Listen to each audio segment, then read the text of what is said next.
میں نے گزشتہ جمعہ آپ حضرات کے درمیان سفر کے مہینے کے تعلق سے بہت سی باتیں کوشش گزار کی تھی۔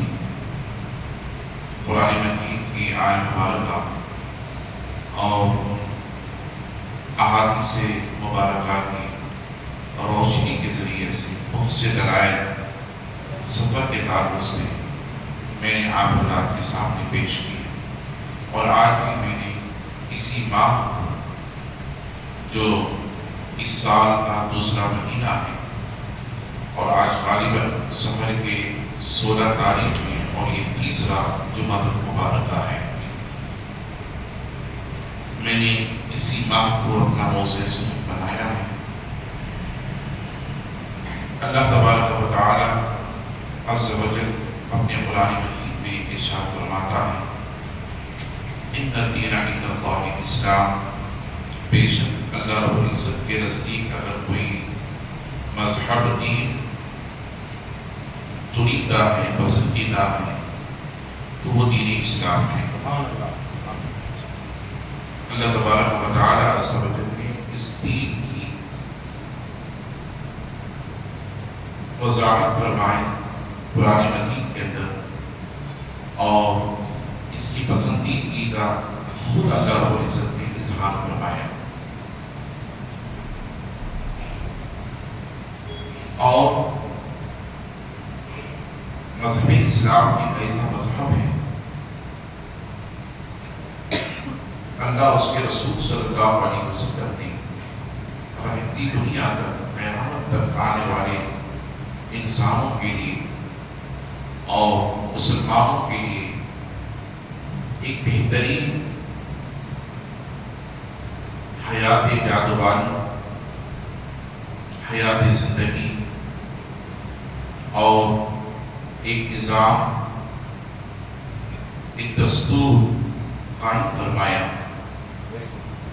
جس دستور کے اندر جتنے بھی مشرکانہ طریقے تھے، مشرکانہ رسومات تھے، مشرکانہ طرز عمل تھے، اور مشرکانہ طور و طریقے تھے، خیالات تھے، تصورات تھے، ان تمام تر مشرکانہ خیالات و تصورات جو دور جاہلیت کے اندر آقا علیہ السلام کے دنیا میں تشریف لانے سے قبل ہو، یا آقا علیہ السلام کے دنیا میں تشریف لانے کے بعد اعلان نبوت سے قبل 40 سال تک مکہ مکرمہ اور عرب کی سرزمین پر جو قباحتیں پائی جاتی تھیں، جو رسومات مشرکانہ پائے جاتے تھے، ان تمام تر مشرکانہ رسومات کو، تصورات، خیالات کو اللہ کے حبیب علیہ السلام نے دین اسلام پیش فرما کر ختم فرما دیا۔ یہ دین ایسا دین ہے جو دین بڑا ہی پاک دین ہے، بڑا ہی مہذب دین ہے، بڑا ہی متبرک دین ہے، اور بڑا ہی دستور عمل کرنے والا، نظام رکھنے والا دین ہے، جس کے اندر کوئی برائی نہیں ہے، جس کے اندر کوئی قباحت نہیں ہے، جس کے اندر کوئی غلط رسومات، مشرکانہ رسومات، مشرکانہ طرز عمل، مشرکانہ تصورات اور مشرکانہ خیالات نہیں ہیں۔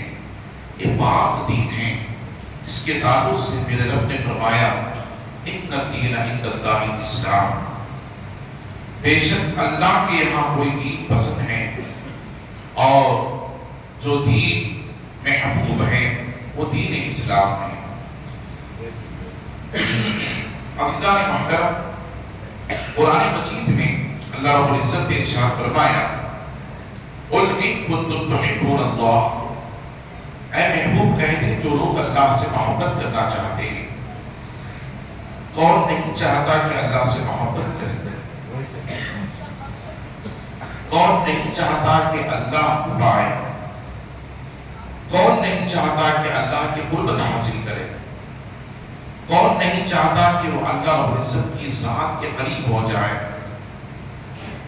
آپ اندازہ تو کریں، صرف مسلمان ہی نہیں بلکہ غیر مسلمان بھی، صرف دین اسلام ہی نہیں بلکہ غیر دین بھی یہی چاہتے ہیں کہ وہ خدا کو پائیں، خدا کے قریب ہو جائیں، خدا کی قربت حاصل کریں، خدا کی نزدیکی حاصل کریں اور خدا تبارک و تعالیٰ کی ذات کے قریب ہو جائیں اور خدا سے محبت کریں۔ ہر مذہب کا ماننے والا اور ہر مذہب کا اقرار کرنے والا یہی چاہتا ہے، یہی مانتا ہے، مگر خدا کی قربت کیسے ملے گی؟ خدا کی نزدیکی کیسے حاصل ہوگی؟ خدا وحدہ لا شریک کی ذات کیسے ہمیں ملے گی؟ یہ اگر کوئی جاننا چاہے تو جان سکتا ہے، معلومات حاصل کرنا چاہے تو معلومات حاصل کر سکتا ہے۔ بغیر خدا کی مرضی کے، اپنی مرضی سے ہمیں خدا نہیں ملتا۔ بغیر خدا کی چاہت کے، اپنی چاہت سے ہمیں خدا کی قربت نہیں ملتی۔ بغیر خدا تبارک و تعالی عز و جل کے قانون اور ضابطے کے، اللہ تبارک و تعالی عز و جل کی محبت ہمیں نہیں ملتی۔ اسی رب کو پانے کے لیے، اسی وحدہ لا شریک کی قربت حاصل کرنے کے لیے، اسی لم یزل کی ذات کو پانے کے لیے بندوں نے اپنے اپنے طریقے اختیار فرمائے۔ بندوں نے اپنے اپنے طریقے اختیار فرمائے۔ اس رب کو پانے کے لیے کسی نے سورج کی پرستش شروع کر دی، اس کا بھی ذکر قرآن مجید میں ہے۔ اس رب کو پانے کے لیے کسی نے چاند کی پرستش شروع کر دی، اس کا بھی ذکر قرآن مجید کے اندر ہے۔ اس رب کی محبت کے لیے لوگوں نے جانوروں کی پرستش شروع کر دی۔ آپ بخوبی جانتے ہیں ہمارے ملک کے کیا حالات ہیں اور کس طرح سے جانوروں کو خدا کے اوتار، خدا کے روپ مانے جاتے ہیں اور ان کے ذریعہ سے منع کیا جاتا ہے۔ کچھ لوگوں نے خدا کی محبت اور قربت کے لیے زمین کی پرستی شروع کر دی، پتھروں کی پرستی شروع کر دی اور درختوں کی پرستی شروع کر دی۔ نہ جانے کتنے ہزار طریقے تھے جس کے ذریعے سے انہوں نے خدا کو پانے کی کوشش کی، خدا کی قربت حاصل کرنے کی کوشش کی۔ انہوں نے یہ راستے اختیار فرمائے۔ کسی نے سورج کا راستہ اختیار فرمایا، کسی نے چاند کا راستہ اختیار فرمایا، کسی نے ستاروں کے راستے اختیار فرمائے، کسی نے جانوروں کے راستے اختیار فرمائے، کسی نے پتھروں کے راستے اختیار فرمائے، کسی نے زمین کا راستہ اختیار فرمایا، کسی نے آسمان کے راستہ اختیار فرمایا، کسی نے درختوں کا راستہ اختیار فرمایا، کسی نے پانی کا راستہ اختیار فرمایا۔ آج بھی پانی کی پرستش ہوتی ہے، مٹی کی پرستش ہوتی ہے، پتھروں کی پرستش ہوتی ہے، آسمان کی پرستش ہوتی ہے، درختوں کی پرستش ہوتی ہے، جانوروں کی پرستش ہوتی ہے، پتھروں کی پرستش ہوتی ہے، چاند و سورج کی پرستش ہوتی ہے، ستاروں کی پرستش ہوتی ہے، زمین کی پرستش ہوتی ہے، آسمانوں کی پرستش ہوتی ہے۔ اور یہ سمجھ کر کے ان کی یہ پرستش کرتے ہیں، انہیں پوجتے ہیں اور انہیں مانتے ہیں، ان کے آگے اپنے سروں کو جھکاتے ہیں کہ ان کے ذریعے سے ہمیں خدا ملے گا اور یہ خدا کے اوتار ہیں، یہ راستے ہیں اور یہ خدا ہے۔ یہی تو وجہ ہے اللہ کے حبیب علیہ السلام جب مکہ المکرمہ میں تشریف لائے، حضرت عبداللہ کے صلب سے نکل کر حضرت آمنہ کے کوٹ میں داخل ہو کر بنو ہاشم کے گھرانے سے مکے کی سرزمین پر عبداللہ اور آمنہ کے گھر صبح سہانے وقت میں 12 ربیع الاول اور پیر کے دن ربیع الاول شریف کے مہینے میں عرب کی سلطنت پر تشریف لائے. آقا علیہ السلام نے اپنی آنکھیں کھولی تو دیکھا جو خانہ خدا، جو خانہ کعبہ رب نے اپنی بندگی کے لیے بنایا تھا، جو گھر اللہ نے اپنی عبادت کے لیے بنایا تھا، جو گھر اللہ رب العزت نے اپنی ریاست کے لیے بنایا تھا تاکہ بندے یہاں آئیں اور آ کر کے میری عبادت کریں، میری بندگی کریں، اس کا طواف کریں اور یہاں رکوع کریں، قیام کریں، صفا و مروا کی صحیح کریں اور حتیم میں داخل ہو کر میرے لیے سجدہ کریں. ان اول بیت وضع للناس، زمین پر کسی انسان کا وجود نہیں تھا. اللہ رب العزت نے انسانوں کے وجود سے پہلے زمین دنیا پر فرشتوں کے درمیان 2 چیزوں کا اعلان فرمایا. توجہ سے سنیں، 2 مخلوق کا اعلان فرمایا، 2 چیزوں کی تخلیق کا اعلان فرمایا. سب سے پہلے تو اللہ رب العزت نے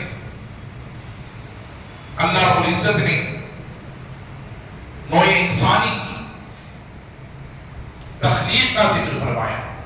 بشریت انسانی کی تخلیق اور وجود پیدا کیے جانے کا ذکر اللہ رب العزت نے قرآن میں فرمایا. اور اللہ رب العزت نے آدم علیہ السلام کی تخلیق کا ایک ذکر فرمایا. اور دوسرا جب نوع انسانی تخلیق انسانی ہو جائے، تخلیق انسانی کے بعد تخلیق انسانی سے اگر کوئی غلطی گناہ صادر ہو جائے تو اس غلطی اور گناہ کے معافی اور تلافی کے لیے اللہ رب العزت نے قرآن مجید میں ارشاد فرمایا ان اول بیت وضع للناس للذی ببکۃ مبارکا وہدی للعالمین فیہ آیات بینات مقام ابراہیم ومن دخلہ کان آمنا.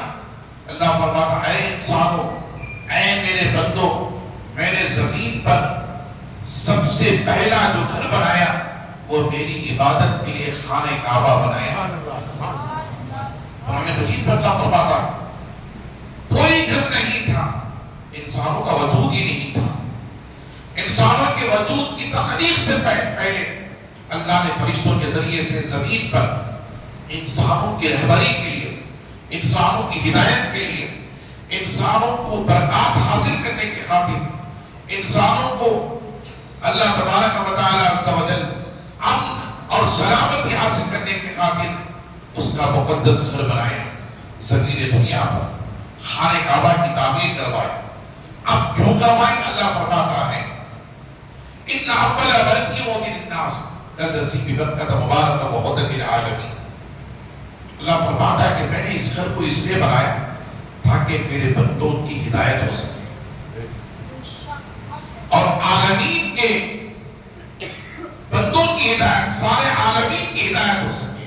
ہدی للعالمین، عالمین کی ہدایت کا مرکز اللہ نے خانہ کعبہ کو بتایا، مکۃ المکرمہ کو بتایا. پھر اللہ فرماتا فی آیات، اور اس میں نے مقدس نشانیاں رکھی ہیں.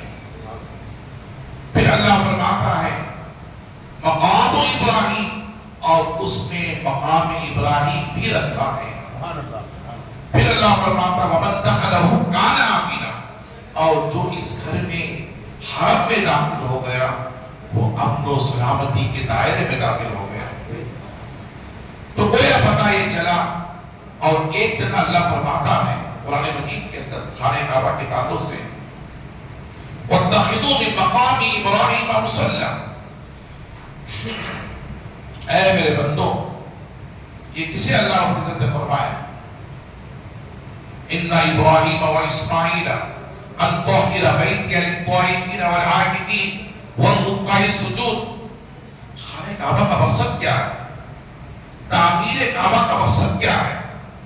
اللہ رب العزت کے گھر کے وجود میں لانے کا مقصد کیا ہے؟ اللہ اس کا بھی ذکر قرآن نے فرمایا.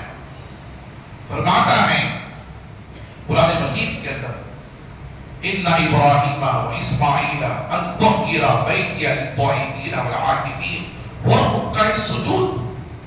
بے شک میں نے ابراہیم و اسماعیل علیہ السلام کو اس بات کا حکم دیا، تاکید فرمائے، اے ابراہیم اے اسماعیل علیہ السلام، توجہ سے سنیں، خانہ کعبہ کے تعلق سے اللہ نے فرمایا، اے ابراہیم اے اسماعیل علیہ السلام، میں تمہیں حکم دیتا ہوں ان طہر بیتیہ، تم میرے گھر کو پاک کرو، خانہ کعبہ کو پاک کرو، اس کی صفائی کرو، اس کے بدنما دھبوں کو دور کرو، اور اس کے اندر خوشبو کا اہتمام کرو، اور اس کے پاس پاکی و صفائی کا خوب اہتمام کرو۔ کسے اللہ حکم دے رہا ہے؟ ابراہیم علیہ السلام، وہ ابراہیم پیغمبر جنہوں نے خانہ کعبہ کی تعمیر کی، وہ ابراہیم پیغمبر جنہوں نے تعمیر کعبہ کیا، وہ ابراہیم پیغمبر جن کے تعلق سے اللہ رب العزت فرماتا ہے وَإِذِ ابْتَلَىٰ إِبْرَاهِيمَ رَبُّهُ بِكَلِمَاتٍ فَأَتَمَّهُنَّ، اللہ فرماتا میں نے پیغمبروں میں ابراہیم پیغمبر کے ساتھ جو امتحانات لیے وہ بہت سخت امتحانات تھے۔ اللہ نے قرآن مجید میں ارشاد فرماتا ہے وَإِذِ ابْتَلَىٰ إِبْرَاهِيمَ رَبُّهُ بِكَلِمَاتٍ فَأَتَمَّهُنَّ۔ آج ہمیں تھوڑی روزی کی تکلیف آ جاتی ہے تو ہم شکایت کے جملے اپنی زبان سے نکال دیتے ہیں، تھوڑی گھریلو پریشانیاں ہمیں داخل ہو جاتی ہیں تو اللہ کی ناشکری کرنا شروع کر دیتے ہیں،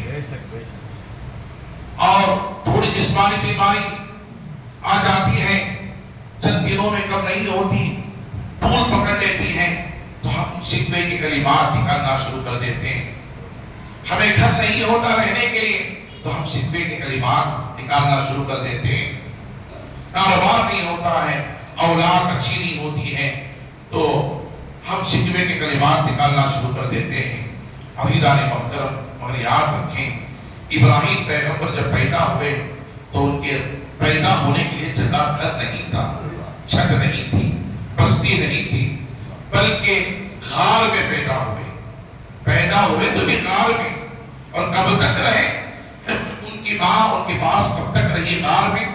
1 دن 2 دن 3 دن، پھر ان کو ڈر ستایا کہ کہیں نمرود کے لوگ میرا تعاقب کر کے، میرا پیچھا کر کے میرے بچے کو ختم نہ کر دیں، اور میری غیر حاضری کی وجہ سے مجھے تلاش نہ شروع کر دیں، اس وجہ سے پیدا ہوئے بچے کو چھوڑ کر وہ بستی آ گئی۔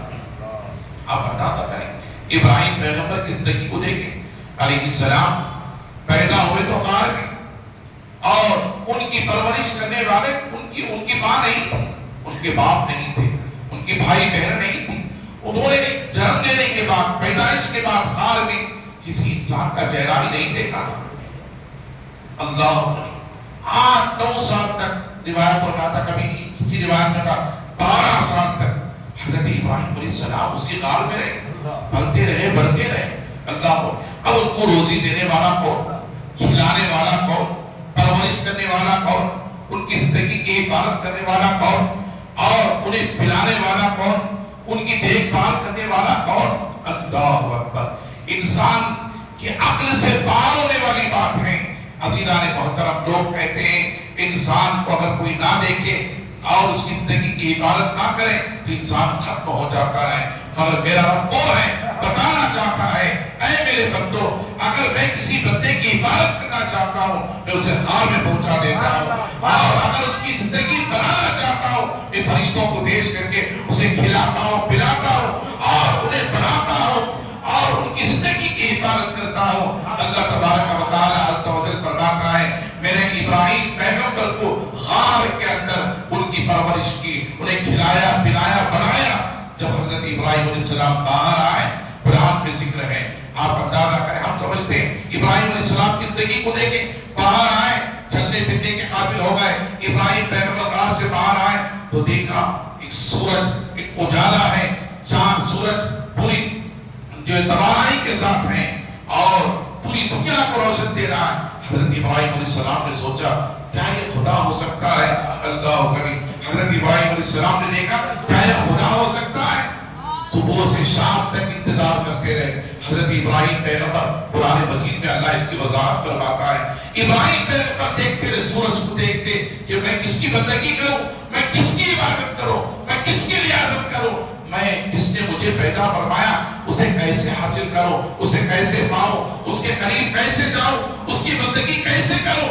سورج کو چمکتا ہوا دیکھا, روشنی دیتا ہوا دیکھا, تاریکیاں سورج کے آگے چھٹتے ہوئے دیکھے. حضرت ابراہیم علیہ السلام نے سوچا یہ میرا رب ہو سکتا ہے. انتظار کرتے رہے. جب شام آئی, شام کے قریب حضرت ابراہیم علیہ السلام نے دیکھا مغرب کے وقت سورج غروب ہو گیا. غروب ہو گیا. میں نے بتایا نا کہ خدا کو پانے کے لیے کسی نے سورج کی پرستش شروع کر دی, کسی نے چاند کی پرستش شروع کر دی, کسی نے ستاروں کی پرستش شروع کر دی. میں آپ حضرات کو بتاتا چلوں, قرآن یہ کہتا ہے متعدد جوابات اللہ رب العزت نے اس کی ربوبیت, اس کی وحدانیت, اس کی خلاقیت, اس کی رزاقیت, اس کی الوہیت کے تعلق سے بیان فرمایا ہے. ابراہیم علیہ السلام نے دیکھا مغرب کے وقت سورج غروب ہونا شروع ہوا اور سورج حتیٰ کہ مکمل طور پر غروب ہو گیا. رات آ گئی, تاریکی آ گئی, اندھیرا آ گیا. حضرت ابراہیم علیہ السلام نے کہا ڈوبنے والا میرا خدا نہیں ہو سکتا, چھپنے والا میرا خدا نہیں ہو سکتا, ختم ہونے والا میرا خدا نہیں ہو سکتا. حضرت ابراہیم علیہ السلام نے کہا سورج میرا خدا نہیں ہے. پھر رات میں آسمان پر ستارے چمکنے لگے.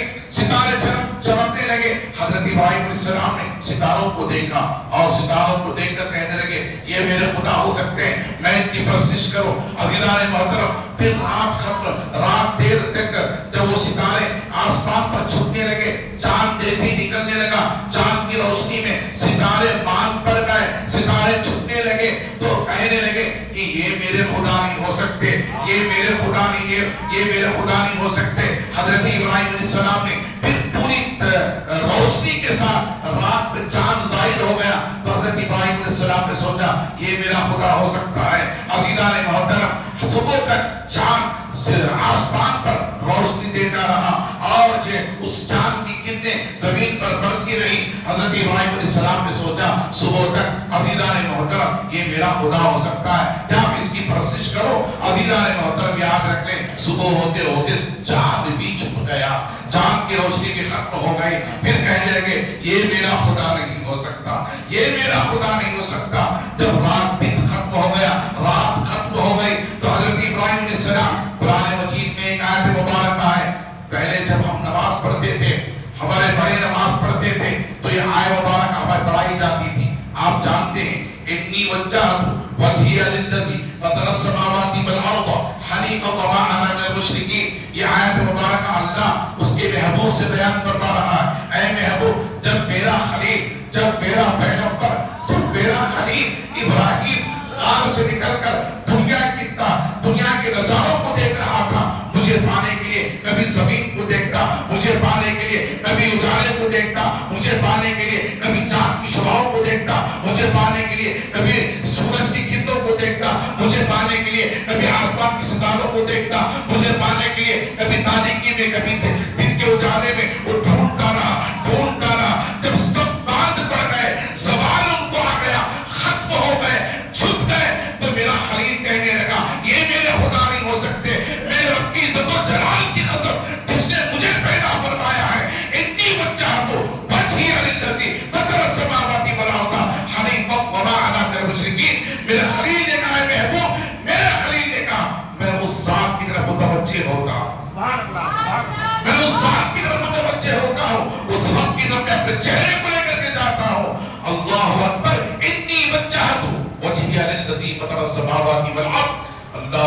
اللہ کے خلیل فرماتے ہیں ابراہیم پیغمبر میں اپنے چہرے کو اس چہرے کی طرف بڑھانا چاہتا ہوں, اپنے چہرے کو میں اس رب کی طرف رخ کرنا چاہتا ہوں جو زمین اور آسمان کا پیدا کرنے والا ہے.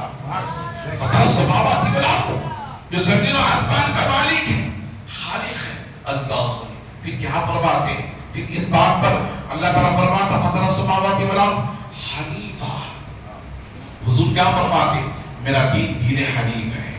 حدیث پاک میں اللہ کے پیارے حبیب علیہ علیہ السلام ارشاد فرماتے ہیں میرا دین دین حنیف ہے، وہ دین جو پاک دین ہے، وہ دین جو مہذب دین ہے، وہ دین جو متبرک دین ہے، وہ دین جو دستور والا دین ہے، وہ دین جو مشرکانہ دین نہیں ہے بلکہ موحدانہ دین ہے۔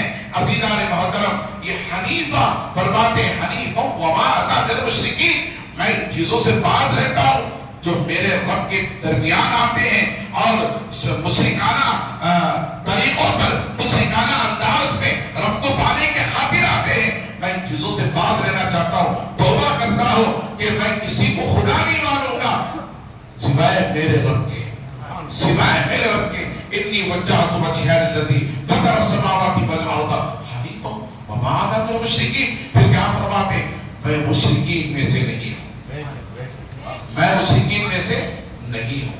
اور فرما رہے حضرت ابراہیم علیہ السلام فرما رہے میں مشرکین میں سے نہیں ہوں۔ درود شریف پڑھے اللہم صلی علی سیدنا شفیعنا حبیبنا نبینا کریمنا مولانا محمد وبارک وسلم صلی اللہ علیہ وسلم وسلام علیکہ یا رسول اللہ صلی اللہ علیہ وسلم۔ رب کو پانے کے خاطر حضرت ابراہیم علیہ السلام نے کن کن چیزوں پر نظر ڈالی، کن کن چیزوں پر توجہ ڈالی، نگاہ ڈالی؟ مگر کوئی خدا نہیں ہو سکتا سوائے وحدہ لا شریک کے، کوئی رب نہیں ہو سکتا اس رب ذل کے، کوئی وحدہ لا شریک نہیں ہو سکتا اس رب کائنات کے۔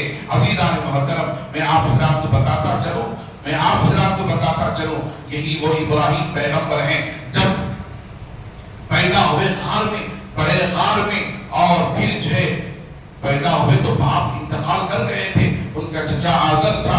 بہت سے لوگ اس کی تعبیر قرآن مجید کی آیت مبارکہ کو لے کر کہتے ہیں کہ باپ بت پرست تھا، بت پرست تھا۔ عزیزان محترم، علماء اہل سنت فرماتے ہیں، صوفیہ فرماتے ہیں ابراہیم پیغمبر کے باپ مشرک نہیں تھے، چونکہ ان کے باپ کا انتقال ہو چکا تھا جن کا نام تارخ تھا، اور ان کے چچا عربی کے اندر جو ہے چچا کو بھی باپ کہا جاتا ہے۔ ایک حدیث سے بات میں آپ کو پڑھ کر سناؤں، اللہ کے حبیب علیہ السلام ارشاد فرماتے ہیں کہ تمہارا جو چچا ہے وہ تمہارا باپ ہے، باپ کے برابر ہے، اور تمہاری خالہ تمہاری ماں کے برابر ہے، تمہاری خالہ تمہارے ماں کے برابر، اور تمہارا چچا تمہارے باپ کے برابر۔ چچا کو عربی کے اندر ابھی کا استعمال کیا جاتا ہے، باپ کا استعمال کیا جاتا ہے۔ چچا باپ کے برابر، خالہ ماں کے برابر۔ عزیزان محترم، تارخ یہ ابراہیم علیہ السلام کے باپ تھے، آدر بت پرست۔ اس نے حضرت ابراہیم علیہ السلام کو کہا کہ ان بتوں کو بھی تراشتا ہوں، لے جا کر کے تم جو ہے اسے بازار میں فروخت کر کے آنا۔ پتھروں کے بتوں کو تراشتا تھا آزر، حضرت ابراہیم علیہ السلام۔ یہ ماحول ان کو ملا جب ان کی تصویر کی حضرت ابراہیم علیہ السلام نے، حضرت ابراہیم علیہ السلام کو قید کر دیا گیا، مناظرے ہوئے حضرت ابراہیم علیہ السلام کے، پھر شہر بدر کر دیا گیا، بابل سے نکال دیا گیا۔ ابراہیم پیغمبر کو کئی دنوں تک وہ چلتے پھرتے رہے ادھر ادھر۔ عزیزان محترم، اس طرح سے حضرت ابراہیم علیہ السلام کو آگ میں ڈالا گیا۔ آپ اندازہ کریں حضرت ابراہیم علیہ السلام کی زوجہ حضرت سارہ کو ایک بادشاہ نے قید کر دیا اور بری نظر ڈال کر کے اس کا کیا انجام ہوا، قرآن مجید کے اندر اس کا بھی ذکر اللہ نے فرمایا ہے۔ عزیزان محترم، میں پہلے کہہ فرض کرتا چلوں کہ وہ ابراہیم پیغمبر ہیں جن کے تعلق سے میرا رب فرماتا ہے وَإِذِ ابْتَلَىٰ إِبْرَاهِيمَ رَبُّهُ بِكَلِمَاتٍ فَأَتَمَّهُنَّ۔ میں نے بڑے بڑے امتحانات ابراہیم پیغمبر کے ساتھ لیے، مگر وہ ہر امتحان میں کامیاب ہو، ہر امتحان میں کامیاب ہو۔ حتیٰ کہ میں نے میرے ابراہیم پیغمبر بناوٹ کا امتحان، دسترخوان کا امتحان، کھانے کھلانے کا اہتمام، مہمان نوازی کا اہتمام، اولاد کا امتحان، اولاد کا امتحان۔ 86 برس کے بعد ایک اکلوتے بیٹے پیدا ہوئے، حضرت اسماعیل علیہ السلام۔ اللہ نے ان کی قربانی کا حکم دے دیا کہ اپنے اکلوتے بیٹے کو رب کی بارگاہ میں قربان کر دو۔ یہ امتحان اللہ علیہ، وہ خلیل تھے، وہ خلیل تھے۔ رب کا پیغمبروں کا جو خواب ہوتا ہے، یاد رکھ لیں، وہ وحی الہی ہوتا ہے۔ کیا ہوتا ہے؟ بولے پیغمبروں کا خواب کیا ہوتا ہے؟ وحی الہی ہوتا ہے۔ ہمارا خواب، اور یاد رکھ لیں، ہمیں خواب برے بھی پڑتے ہیں، اچھے بھی پڑتے ہیں۔ اور جو خواب ہوتے ہیں وہ خواب نہیں ہوتے. حدیث پاک میں آتا اللہ کے حبیب فرماتے ہیں پیغمبر کی نیند اور امت کی نیند میں فرق ہے. پیغمبر کی نیند میں، پیغمبر کے سونے میں، پیغمبر کے آرام کرنے میں، نبیوں کے آرام کرنے میں، امتوں کے آرام کرنے میں فرق ہے. صحابہ نے پوچھا یا رسول اللہ صلی اللہ علیہ وسلم اس سے کیا مطلب ہے؟ نبیوں کی نیند میں، امتوں کی نیند میں کیا فرق ہے آرام کرنے میں؟ حضور فرماتے ہیں جب امت سوتی ہے، بندہ سوتا ہے، انسان سوتا ہے، بشر سوتا ہے، اللہ غنی وہ نبی نہیں ہوتا، صرف امت ہوتا ہے. نبی نہیں ہے، امت ہی ہے. سوتا ہے، انسان سو رہا ہے، تو جب وہ سوتا ہے تو اس کا دل بھی سو جاتا ہے، اس کی آنکھ بھی سو جاتی ہے. اس کا دل بھی سو جاتا ہے، اس کی آنکھ بھی سو جاتی ہے. توجہ سے سنیں، یہ بہت فرما ہے اللہ کے حبیب فرما رہے ہیں. آدھی زبان میں آتا ہے اس کا دل بھی سو جاتا ہے، اس کی آنکھ بھی سو جاتی ہے. مگر میرے محبوب فرماتے ہیں اے صحابہ تم نے پوچھا امت میں نبیوں کے سونے میں نیند کرنے میں فرق کیا ہے؟ آؤ میں تمہیں بتاتا چلو. امتیں جب سوتی ہیں، عام انسان جب سوتا ہے تو اس کے سونے کے بعد اس کی آنکھ بھی سو جاتی ہے، بند ہو جاتی ہے، اس کا دل بھی بند ہو جاتا ہے، سو جاتا ہے. مگر پیغمبر جب سوتا ہے، نبی جب سوتا ہے تو اس کی آنکھ بند رہتی، دل باہر رہتا ہے، دل جاگتا رہتا ہے. اللہ بہت فرمائے اللہ کے حبیب فرماتے ہیں دل جاگتا رہتا ہے. تو گویا پتہ یہ چلا پیغمبر کے سونے کے برابر بھی ہم نہ ہو سکے تو پیغمبروں کی ذاتوں کے برابر کہاں سے ہو سکتے ہیں؟ پیغمبر کی نیند کے برابر ہم نہیں ہو سکتے، پیغمبر کے آرام کے برابر ہم نہیں ہو سکتے. اللہ غنی حضور فرماتے ہیں پیغمبر جب سوتا تو اس کا دل جاگتا رہتا ہے، اس کا دل جاگتا رہتا ہے. درود شریف پڑھے اللہم صلی علی سیدنا شفیعنا حبیبنا نبینا کریمنا مولانا محمد وبارک وسلم صلی اللہ علیہ صلاۃ و سلام علیکہ یا رسول اللہ صلی اللہ علیہ وسلم. عزیزان محترم میں عرض یہ کر رہا تھا یہی وہ ابراہیم پیغمبر ہیں جنہوں نے آیت مبارکہ پڑھ کر کے انسانوں کو ایک درس نظام کیا، ایک عقیدہ دیا. تم ہرگز کسی غیر خدا کو خدا نہ ماننا، اس رب کو ماننا. انی وجہت، بے شک میں اپنے آپ کو اس ذات کی طرف متوجہ کرتا ہوں. وجہی للذی فطر السماوات والارض حنیفا وما انا من المشرکین. جو زمین و آسمان کا مالک ہے، خالق ہے، اور میں مشرکوں میں سے نہیں ہوں. یہ حضرت ابراہیم علیہ السلام نے فرمایا. ہمارے بڑے جب نماز پڑھتے ہیں، ہمیں پڑھاتے تو اس آیت مبارکہ کی تلاوت کراتے. یہی آیت نیت ہو جاتی تھی. یہ آیت کیا ہو جاتی تھی؟ نیت ہو جاتی تھی. ہم جب نماز میں کھڑے ہوتے تھے یہ آیت پڑھ لیتے تو یہ نیت ہو جاتی تھی، ہم نماز پڑھ لیا کرتے تھے. عزیزان محترم کیا انداز تھا ہمارے بزرگوں کا، اور اللہ کے حبیب علیہ السلام کی زندگی کے طرز عمل پر زندگی گزار کر کے دین اسلام کے روش کو پر چلتے ہوئے، اللہ کے حبیب علیہ السلام کے سنتوں پر عمل کرتے ہوئے، دین اسلام کے طرز عمل پر اپنی زندگی کو گزارتے ہوئے، ہمیں اسلامی طرز عمل ہمارے بزرگوں نے، اللہ والوں نے، ہمارے ماں باپ نے ہمیں عطا فرمایا. تو میں عرض یہ کر رہا تھا خانہ کعبہ یہ سب بندگی کے لیے اللہ نے پیدا فرمایا. اس خانہ کعبہ کے اندر 360 بتوں کو نصب کر دیا گیا. ہر ایک قبیلے کا ایک بت تھا، ایک خدا تھا. 360 قبیلوں کے بت خانہ کعبہ میں. اللہ خدا دیکھ رہا تھا، اللہ خدا دیکھ رہا تھا، خدا دیکھ رہا. 2000 سال تک خانہ کعبہ کے اندر بت، 100 نہیں، 200 نہیں، 300 نہیں، روایتوں میں آتا ہے 1500 سال تک خانہ کعبہ کے اندر بت بنی اسرائیل کے زمانے سے چلے آئے. اور اس کے اندر نصب کیے جاتے، ہر قبیلے کا شخص جاتا وہ اپنے خدا کی پرستش کر کے لوٹ آتا. تو گویا خدا کو پانے کے لیے ان زاویوں کو اور ان راستوں کو، ان چیزوں کو انہوں نے اختیار کیا. خدا کے علاوہ غیر خدا کی پرستش انہوں نے شروع کر دی.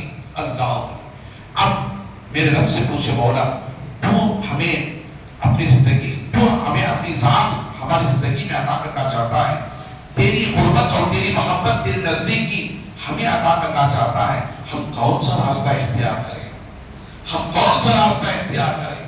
اللہ فرماتا قل ان کنتم تحبون اللہ، اے محبوب کہہ دیں جو لوگ اللہ سے محبت کرنا چاہتے ہیں، اللہ کی قربت حاصل کرنا چاہتے ہیں، اللہ کی نزدیکی حاصل کرنا چاہتے ہیں، اللہ غنی، اللہ فرماتا ہے لقد کان لکم فی رسول اللہ اسوۃ حسنہ، اے لوگ اگر تم مجھے پانا چاہتے ہو تو میرے محبوب کو پالو، کہتے سبحان اللہ، میرے محبوب کو پالو۔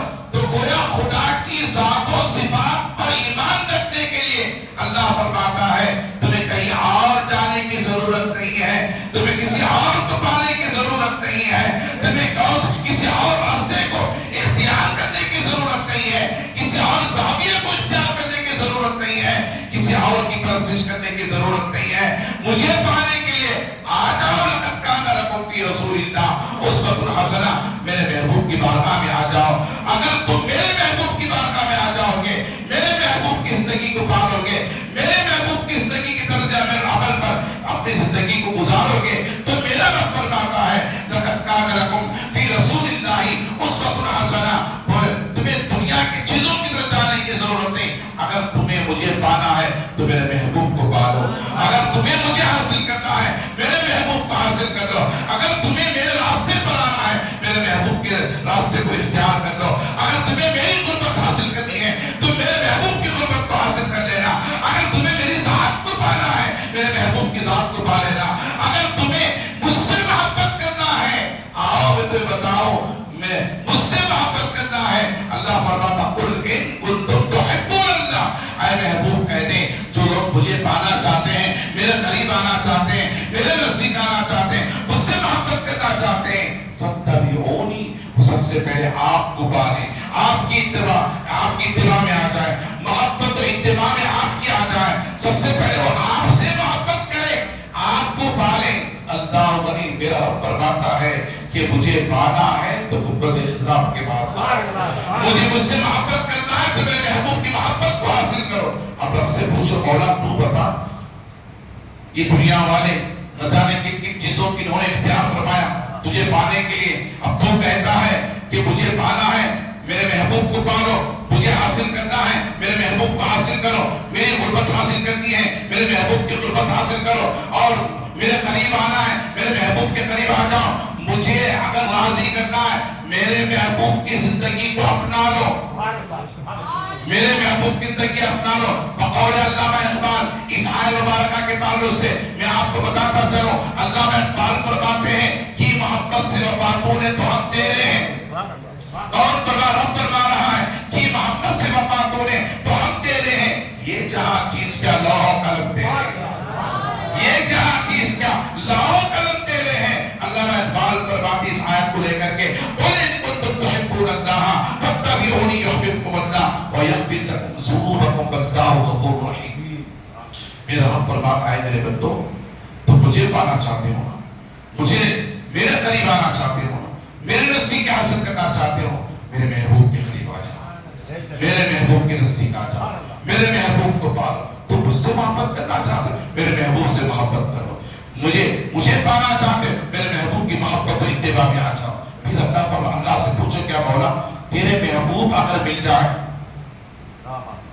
تیرے محبوب تجھے پانے کی خاطر اگر تو کہتا ہے کہ تیرے محبوب کو پالیں، ٹھیک ہے ہم تیرے محبوب کو پالیں گے، تیرے محبوب کے قریب ہو جائیں گے، تیرے محبوب کے نزدیک ہو جائیں گے، تیرے محبوب سے محبت کریں گے، کیا تیرے محبوب سے محبت کریں گے تو کیا ہم تجھ سے محبت کرنے والے ہو جائیں گے، ہم تجھ سے محبت کرنے والے ہو جائیں گے۔ اللہ اکبر، اللہ اکبر۔ میرا رب فرماتا ہے میرے بندو سنو، اے میرے بندو جب سنو تم اپنی مرضی سے مجھے پانے کی کوشش نہ کرو، اپنی مرضی سے مجھے پانے کی کوشش نہ کرو، اپنی مرضی سے مجھ سے محبت کرنے کی کوشش نہ کرو، آؤ میری مرضی میرا محبوب ہے، کہتے سبحان اللہ، میری مرضی میرا محبوب ہے، میرا راستہ میرا محبوب ہے، میرا زاویہ میرا محبوب ہے، میری قربت میرا محبوب ہے،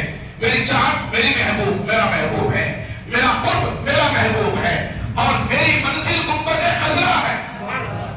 اللہ فرماتا ہے میری منزل گنبد خضرا، اگر تمہیں مجھے پانا ہے، اللہ سے پوچھتے ہیں، بندہ پوچھتا مولا تجھ سے محبت کرنے کے خاطر تو کہتا کہ تیرے محبوب سے محبت کرے، کیا تیری محبت ہمیں حاصل ہو جائے گی؟ تیرے محبوب سے محبت کرے تو کیا تیری محبت حاصل ہو جائے گی؟ اللہ اکبر۔ میرا رب فرماتا ہے اے بندے سن، تو کیا کہتا ہے، تو کیا بتانا چاہتا ہے، کیا تو کیا پوچھنا چاہتا ہے؟ تو کہتا ہے کہ مجھے پانے کے لیے، میری قربت حاصل کرنے کے لیے اگر میں کہوں کہ تو میرے محبوب سے محبت کر، تو میرے محبوب سے محبت کرے گا، میرے محبوب کی قربت حاصل کرے گا، میرے محبوب کی نزدیکیاں حاصل کرے گا، میرے محبوب کی زندگی کو اپنا لے گا، تو کیا میری محبت تجھے ملے گی؟ یہی تو پوچھنا چاہتا ہے نا، کیا میری محبت تجھے ملے گی؟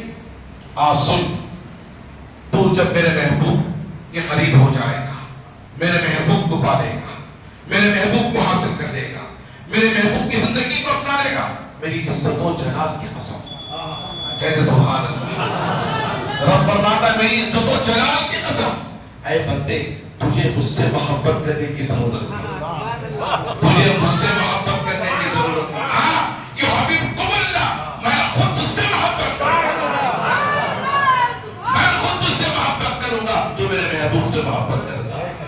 اللہ، میں تجھے خود میری قربت عطا کر دوں گا جو شخص اپنے میرے محبوب کی زندگی کو اپنا لیتا ہے۔ اللہ یحببکم اللہ، اللہ فرماتا میں تجھے خود محبت کروں گا، میں تجھ سے خود محبت کروں گا۔ پھر آگے میرا رب فرماتا ہے اے بندے سن، صرف محبت ہی نہیں کرتا تجھ سے جب تو میرے محبوب کو پالے گا۔ علامہ اقبال فرماتے ہیں ایک عرب نے آدمی کا بول بالا کر دیا، خاک کے ذروں کو ہمدوشِ سریا کر دیا۔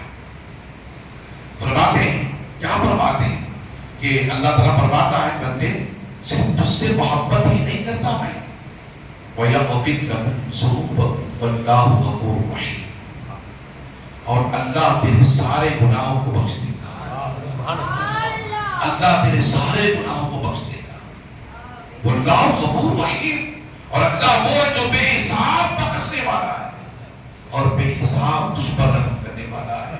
بقول علامہ اقبال ایک عرب نے آدمی کا بول بالا کر دیا، خاک کے ذروں کو ہمدوشِ سریا کر دیا، وہ دانائے سبل ختم رسول مولائے کل جس نے غبار راہ کو بخشی فروغ وادی سینا، جو نہ تھے خود راہ پر اوروں کی ہاتھی بن گئے، کیا نظر تھی جس نے مردوں کو مسیحا کر دیا، کیا نظر تھی جس نے مردوں کو مسیحا کر دیا۔ عزیزان محترم یہ حضور کی ذات تھی، یہ حضور کی ذات تھی جس ذات نے انسان کو انسان بنایا، جس ذات نے انسان کو انسان بنایا، وہ مشرکانہ اور طریقوں سے نکال کر کے یہ وحدہ لا شریک کی ذات اگر کسی نے عطا کی تو محبوب کی ذات تھی، اور رسول اعظم کی ذات تھی، اور مصطفیٰ جان رحمت کی ذات تھی۔ عزیزان محترم ان چند کلمات پر میں اپنی تقریر کو ختم کرتے ہوئے رب کی بارگاہ میں دعا ہوں اور یہ بتانا چاہتا ہوں یہ مہینہ کوئی منحوس والا مہینہ نہیں ہے۔ حضور نے فرمایا لا ادوہ ولا دکرتا ولا حامہ ولا سفر۔ حضور فرماتے ہیں اسلام میں ایک کی بیماری دوسرے کو لگ جانا اس کا متعدی ہونا نہیں ہے، اس کا متعدی ہونا نہیں ہے۔ پھر حضور فرماتے ہیں کہ یہ مہینہ منحوس نہیں ہے، اور الو کے تعلق سے ہمارے خیالات کہ الو جس گھر پر بیٹھتا ہے اس گھر میں تباہی آتی ہے اور اس گھر میں بربادی ویرانی آتی ہے۔ کفار مشرکین کا ایک طرز عمل تھا، ان کے علم کا ان کا ایک تصور تھا، ایک خیال تھا دور جاہلیت میں۔ وہ یہ سمجھتے تھے کہ اگر کسی کا انتقال ہو جائے، کسی کو مار دے تو اگر اسے حساب نہ لے تو وہ الو کی شکل میں آ کر دنیا میں گھومتا پھرتا رہتا ہے۔ یہ کفار مشرکین کا طرز عمل تھا، الو کے سر میں بیٹھ جاتا ہے اور الو کی شکل میں آ کر کے دنیا میں گھومتا پھرتا رہتا ہے، سیر کرتا رہتا ہے، گھروں پر جا کر بیٹھ جاتا ہے اور اس سے نحوست چھا جاتی ہے۔ اور سفر کی تیرہ تیزی کا نام دے کر کے کہ اس میں بہت بلائیں نازل ہوتی ہیں، سفر کے مہینے میں بلائیں نازل ہوتی ہیں۔ عزیزان محترم نہیں، سفر کے مہینے میں بلائیں نازل نہیں ہوتی۔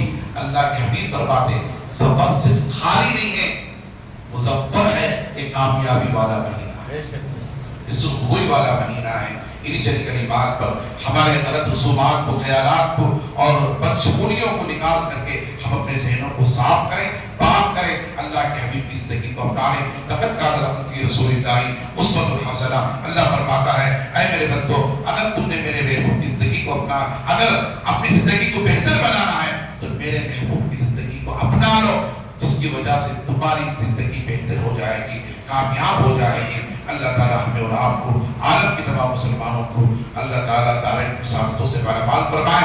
اللہ ہم سب کو نمازی بنا دے، دین پر استقامت عطا فرمائے، ایک وحدہ لا شریک کی ذات سے جڑے رہنے اور اس کے حبیب کی زندگی کو اپنانے کی توفیق عطا فرمائے۔ وآخر دعوانا الحمدللہ رب العالمین۔